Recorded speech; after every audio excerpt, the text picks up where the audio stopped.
সময় যত ঘনিয়ে আসছে একের পর এক জটিলতা বাড়ছে বিসিবি নির্বাচন ঘিরে। বিতর্ককে সঙ্গী করে খসড়া ভোটার তালিকা প্রকাশ করা হয়েছে। সেই তালিকা নিয়ে আপত্তির শুনানি ছিল এদিন। ৩০টি সশরীরে এবং ৮টি ইমেইলের মাধ্যমে আপত্তি জানানো হয়।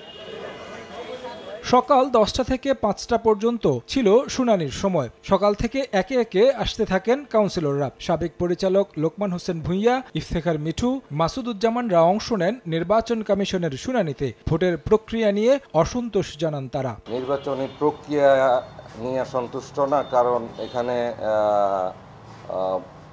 মানে যেইভাবে প্রক্রিয়াটা হওয়ার কথা, যেভাবে নির্বাচনটা উৎসবমুখর হওয়ার কথা, সেইভাবে নির্বাচনটা হচ্ছে না। এইখানে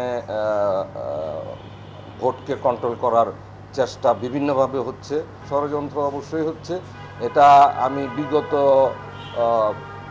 মানে সরাসরি ক্রিয়া সংগঠক হিসাবে গত 25-30 বছর যাবৎ যা আমি দেখেছি, এই যাবৎকালে আমি এরকম কোনো ঘটনা, এরকম কোনো অসুস্থ ক্রিকেট, এইটা আমি কখনো দেখিনি। 22 তারিখ 6টার পরে যারা জমা দিয়েছে সেটার ব্যাপারে আমরা আপত্তি জানিয়েছিলাম। এটার ব্যাপারে শুনানি হয়েছে এবং আমরা আমাদের আপত্তির কারণগুলি বলে আসছি। আমরা আইনের প্রতি শ্রদ্ধাশীল এবং আইন মেনে চলুক সবাই, এটাই আমরা চাই। এই ব্যাপারে কোনো আলাপ হয়নি, এটা আমি আপনাকে কনফার্ম করতে চাই যে না।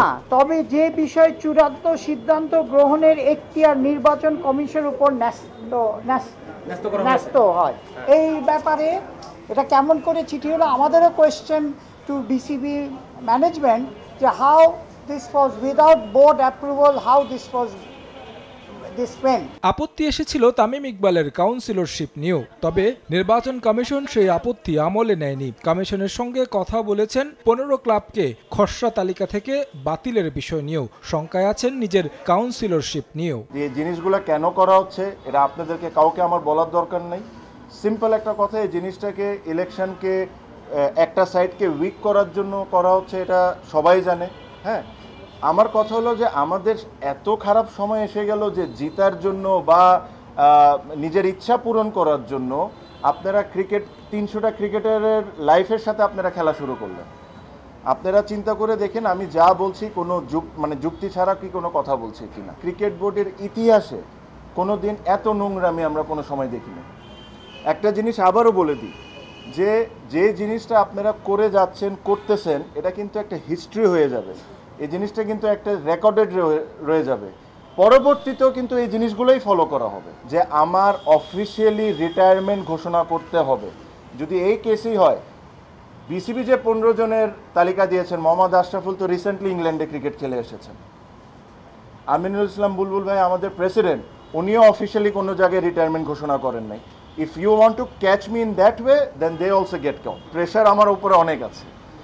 আমি যেটা বললাম, কালকে আমার কাউন্সিলরশিপও ক্যান্সেল হয়ে যেতে পারে, কোর্টে রিটও হয়ে যেতে পারে, কোর্টে কেস হয়ে যেতে পারে। এখন কেন হবে এটা আপনারা খুব ভালো করে বুঝেন। আমার এর চেয়ে বেশি এক্সপ্লেন করার কিছু নাই। আপনারা you guys are smart enough. 15টি ক্লাবের পক্ষে শুনানিতে অংশ নেন আইনজীবীরা, যেখানে নিয়মের ব্যত্যয় হয়েছে বলে দাবি তাদের। নির্বাচন কমিশন কাউন্সিলরশিপ ফিরিয়ে না দিলে উচ্চ আদালতে যাওয়ার পরিকল্পনা 13 ক্লাবের। অবশ্য প্রথমবার গণমাধ্যমের মুখোমুখি হয়ে প্রধান নির্বাচন কমিশনার জানিয়েছেন সব দিক বিবেচনায় রেখেই প্রকাশ করা হবে চূড়ান্ত তালিকা। প্রত্যেক বছর আপনারা জানেন যারা খেলে ক্লাবগুলো তাদেরকে বোর্ড থেকে টাকা দেওয়া হয়, আমাদেরকেও টাকা দেওয়া হয়েছে এবং আমাদের যে অ্যাড্রেস, ওই অ্যাড্রেসে আমাদেরকে কাউন্সিলর ফর্ম দেওয়া হয়েছে। তো যদি আমাদেরকে কাউন্সিলর ফর্ম দেওয়া হয়, তারপরে আমাদেরকে কিভাবে বাদ দিবে? তো এবং ইলেকশন কমিশনের এই বাদ দেওয়ার কোনো পাওয়ারও নাই। আর বাদ দিতে চাইলে যে গ্রাউন্ড, সেই গ্রাউন্ড অনুযায়ীও আমরা ডিসকোয়ালিফাই হই না। এই বিষয়গুলো আমরা ইলেকশন কমিশনে তুলে ধরেছি। এখন আশা করি যে আমরা ইলেকশন কমিশন চূড়ান্ত যে ভোটার তালিকা প্রকাশ করবে, সেখানে এই ক্লাবগুলোকে অন্তর্ভুক্ত করা হবে।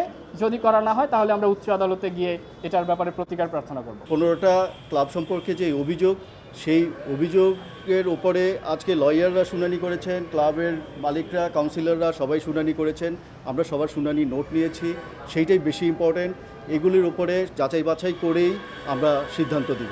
আমরা এই সব কিছুই দেখেছি, ওয়েটে বিট, আপনারা একটু ওয়েট করেন, হয়তো ভালো কিছুই দেখবেন আপনারা। 4:30 আমরা কালকে এটি টানিয়ে দেবো ওয়েবসাইটে যেটা আছে এবং নোটিশ বোর্ডে, এটা দিয়ে দিব আর কি।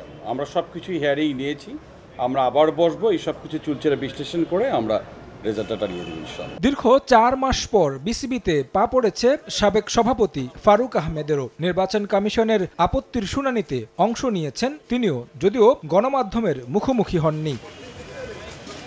তারেক হাসান শিমুল, সময় সংবাদ, ঢাকা।